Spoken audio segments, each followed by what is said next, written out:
મિત્રો, લીલા વનસ્પતિના પર્ણો તો તમે જોયા જ છે, કારણ કે એની અંદર હરિદ્રવ્ય નામના રંજક દ્રવ્યો આવેલા હોય છે. પરંતુ કેટલીક વનસ્પતિના પર્ણો એવા હોય છે કે જે લાલ, જાંબલી, પીળા કે ભૂરા રંગના તમને જોવા મળતા હોય છે. તો પર્ણોમાં ક્લોરોફિલ નામનો રંજક દ્રવ્ય તો હોય જ છે, એની સાથે સાથે અન્ય રંજક દ્રવ્યો પણ હોય છે.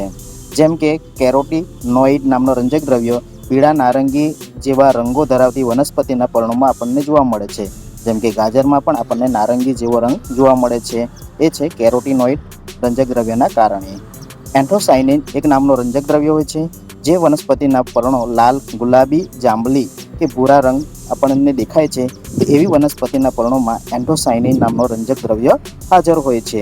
ઉનાળામાં લીલા ક્લોરોફિલ આ બધાને શું કરે છે? ઢાંકી દે છે.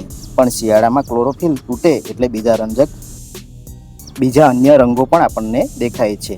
તો આ રીતે આપણને વનસ્પતિના પણ અન્ય રંગો આપણને જોવા મળે છે.